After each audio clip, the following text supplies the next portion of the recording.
Today, as we conclude the Christmas season, we remember the three wise men who came to visit Jesus after his birth. I have my three wise men here.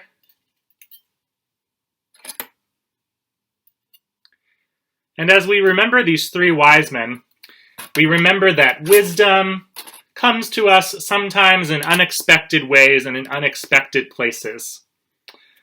I want to share with you one of my favorite children's books. It's called Three Wise Women by Mary Hoffman.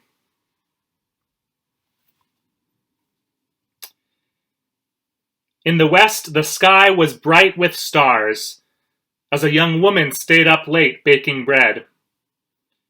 As she waited for the dough to rise, she went to the door and combed her hair, singing a song about the moonlight. Suddenly she stopped.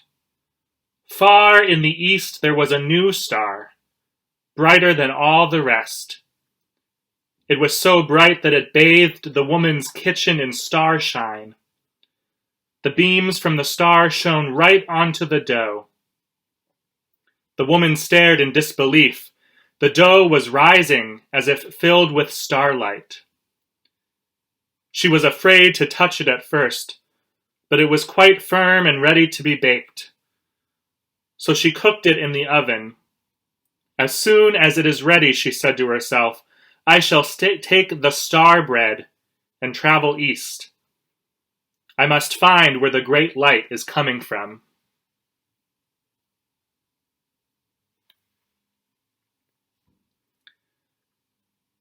Way down in the south, where countries are hotter, another woman sat up late at night rocking her child. He was cutting a tooth and could not sleep. His mother hummed to him and loved him with words that no one else could understand. Shall Mama get you the moon, sweet baby? She crooned, taking her child out into the night to find a breeze. I could cut you a slice like a piece of mango to cool your poor mouth.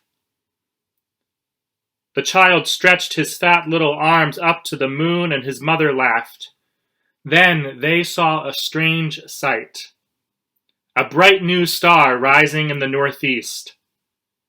Starlight shone on the child's face, making him smile. His mother watched in silence, her heart filled with desire to leave her village and follow the bright star.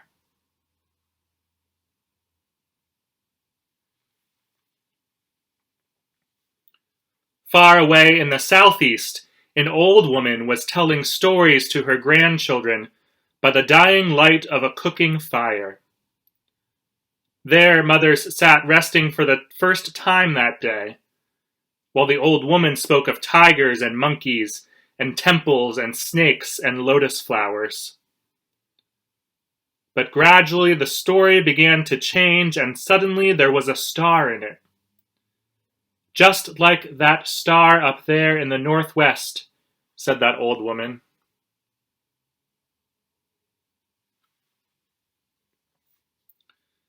Then what happened, Grandma? The children prompted her, for she had stopped in mid-story and was gazing at the star till it filled her mind. And all the children hushed and gazed with her, forgetting the story they had been listening to, and wanting a new one full of silver starlight. What was it about that star? There was something different about it that drew all three women from their homelands, and something the same that said to each of them, Follow me.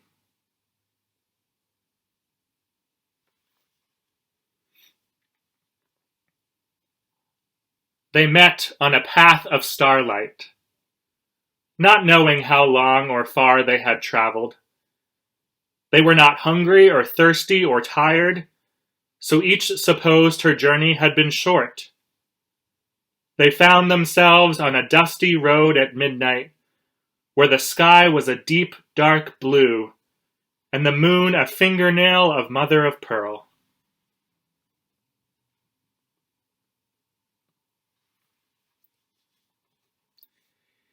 Each woman looked toward her own bright star that seemed to stand still over a huddle of houses. "The end of our journey," said the grandmother. "Let me carry your baby for a while," said the young woman to the mother.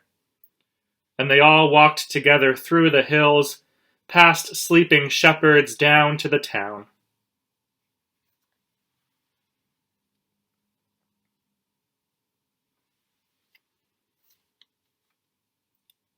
The star stayed where it was, growing ever bigger and brighter.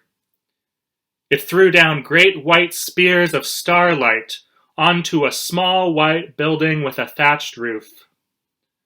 The young woman started when she saw people coming out of the building and gave the baby back to his mother. They all watched as men in fine robes and their servants mounted on camels and rode away. "Others have followed the star before us," said the mother. Suddenly all three women were afraid. "We have come so far," said the young woman. "We must go inside."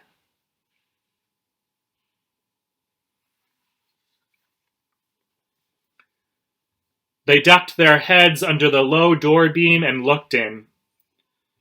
It was just a stable with horses and donkeys. But it was also a home for a new family. A man and a woman and a newborn child all bathed in starlight, so that the golden straw was silver. And yet there was gold, a whole heap of it by the baby's makeshift crib, and other rich presents too. But nothing was as rich or as bright as the glow surrounding the baby. "Come in," said the new mother, and the women entered quietly. Their hearts were full. They too wanted to give presents. They told the baby's mother how they had left their homes drawn by the star with no more than the bundles they carried. They had traveled by star path and moonlight, hardly knowing how they got there.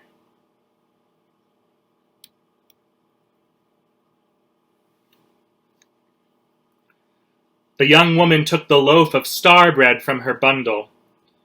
It was still warm and smelled fresh.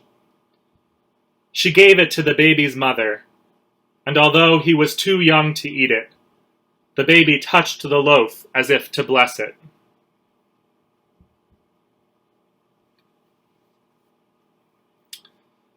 The grandmother said, "I have nothing in my bundle to give the child, but I would like to tell him a story." Then the three women sat in the straw with the new family, and the grandmother told a story full of starlight and hope.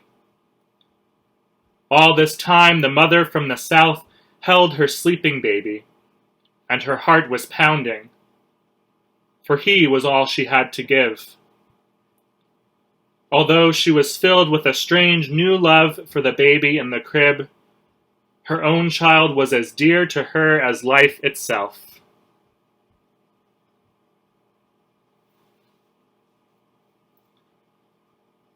When the story ended, her child awoke. Right away he saw the baby and held out his arms to him. The two mothers held their sons, and the child gave the baby a kiss full of starlight. His mother sighed and held her child tight. There had been a present after all.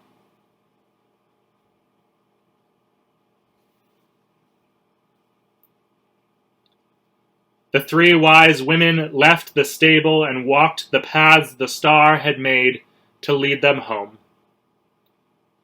When they got back to their villages, no one noticed that they had been away, and no one remembered the star. But the star baby in the stable never forgot the women and their three presents. When he grew up, he showed that fresh baked loaves taste even better when they are shared. He told the most wonderful stories to anyone who would listen.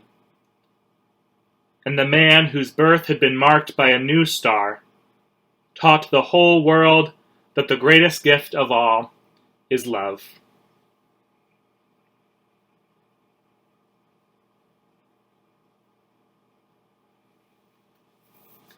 And today we remember, as we too have followed that star and find ourselves at Jesus' crib, that the gift he brings all of us is love. Amen.